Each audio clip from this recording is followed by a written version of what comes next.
भारत के खिलाफ चीन का सीक्रेट हथियार।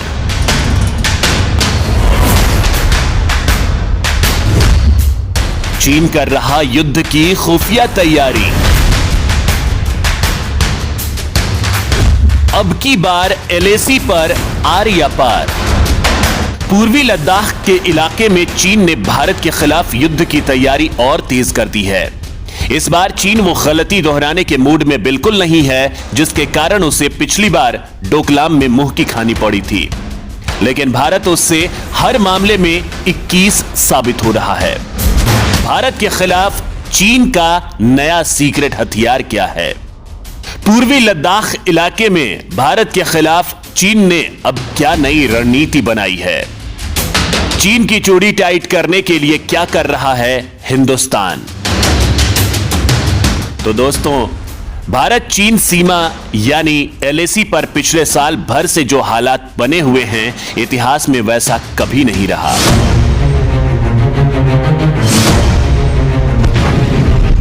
इससे पहले कभी ऐसा नहीं हुआ कि भारत ने चीन के खिलाफ 2 लाख सोल्जर्स एलएसी पर उतार दिए हों। ऐसा भी कभी नहीं हुआ कि ड्रैगन ने भारत के खिलाफ जंग के लिए अपनी फौज में एक नई यूनिट ही बनानी शुरू कर दी हो। लेकिन जो पहले कभी नहीं हुआ वो अब हो रहा है। भारत के साथ सीमा पर जारी तनाव के बीच अब चीन ने नई चाल चली है। चीन ने भारत के खिलाफ अपना सीक्रेट हथियार मैदान में उतार दिया है। यही हमारे आज के वीडियो कंटेंट का पहला हिस्सा भी है। चीन अब तिब्बती सैनिकों को ऊंचाई वाले स्थान पर युद्ध करने की खास ट्रेनिंग दे रहा है। इससे पहले चीन ने अपनी फौज में तिब्बत के लड़ाकों को भर्ती करना शुरू किया था। बताया जा रहा है कि चीन ने तिब्बती लड़ाकों की 2 टुकड़ियां बना भी ली हैं। हालांकि अभी तक इन लोगों को रैंक और वर्दी नहीं दी गई है। चीन इन लड़ाकों की भर्ती से पहले एक बेहद बचकाना टेस्ट भी लेता है जिसे लॉयल्टी टेस्ट का नाम दिया गया है, क्योंकि तिब्बती लोग खुद को स्वायत्त बताते हैं और चीन इस इलाके पर अपना हक जताता है। हालिया दौर में डोकलाम में भारत से पिटने के बाद चीन को यह समझ आ गया है कि फौलाद से मजबूत भारतीय सैनिकों से उसके चीनी सैनिक लोहा नहीं ले सकते। बेहद कड़ी परिस्थितियों में भी तैनात रहने के आदि भारतीय सैनिकों से मुकाबला वही कर सकता है जो इन स्थितियों का अभ्यस्त हो, और ऐसे लड़ाके तिब्बती ही हो सकते हैं। लेकिन तिब्बतियों के मन चीन के लिए बेहद अविश्वास और असंतोष रहता है।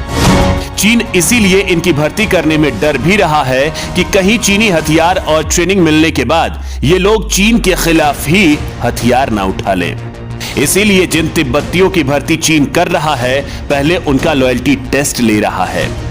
पहले इन लड़ाकों को चीन के प्रति अपनी वफादारी साबित करनी होती है, तब जाकर इन्हें चीनी सेना में एंट्री मिल रही है। लॉयल्टी टेस्ट में तिब्बती सैनिकों को चीनी भाषा सीखने के लिए कहा जाता है। चीन की कम्युनिस्ट पार्टी को सर्वोच्च मानने के लिए कहा जाता है। तिब्बती सैनिकों पर पीएलए के नियमों को दलाई लामा से भी ऊपर मानने का दबाव डाला जाता है।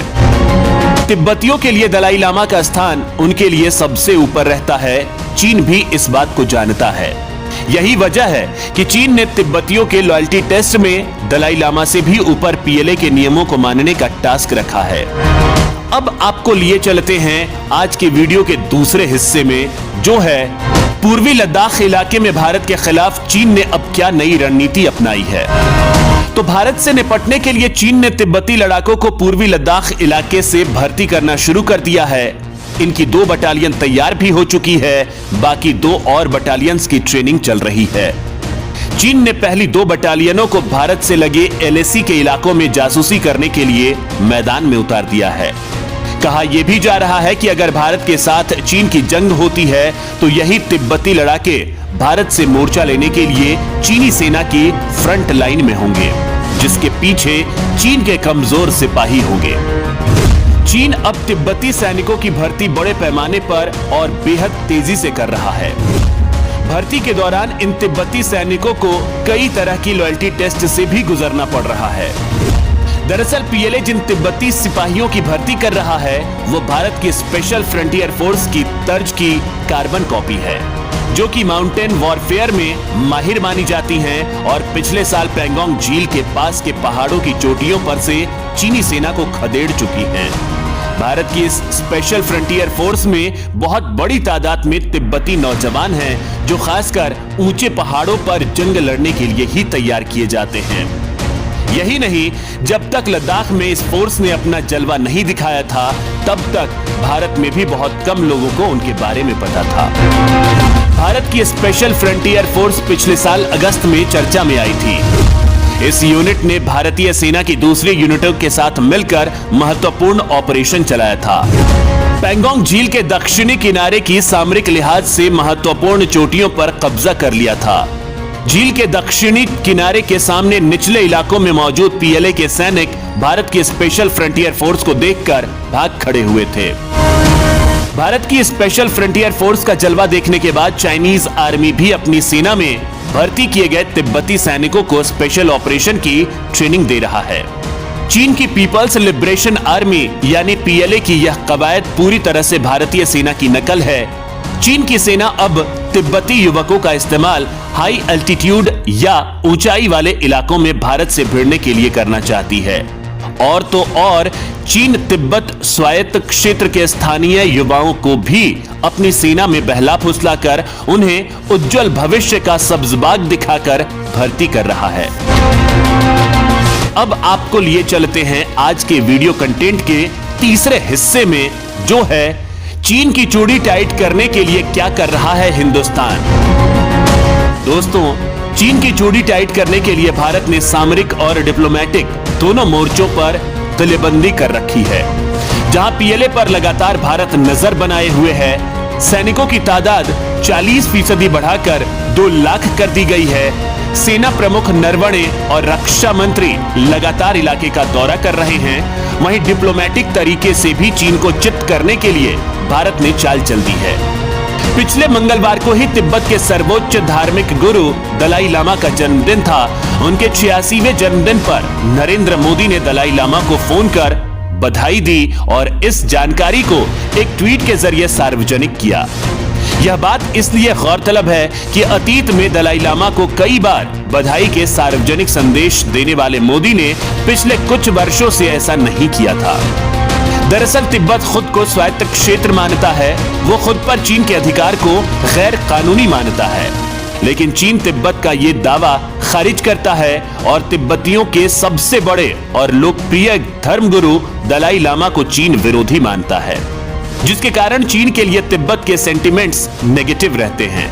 कई बार दलाई लामा अरुणाचल प्रदेश भी आए हैं, जिनका चीन विरोध करता रहा है और भारत को चीन विरोधियों को शह देने का आरोप लगाता रहा है। भारत ने कूटनीतिक लिहाज से तिब्बतियों को अपना अघोषित समर्थन दे रखा है, लिहाजा तिब्बतियों का भारत के लिए सॉफ्ट कॉर्नर है।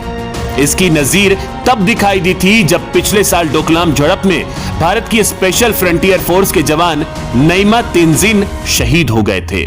उनका अंतिम संस्कार लेह में किया गया। तेंजिन के पार्थिव शरीर को लेह में सोनमलिंग तिब्बती शरणार्थी बस्ती में उनके घर ले जाया गया और वे भारतीय तिरंगे और तिब्बती ध्वज दोनों में लिपटे हुए थे।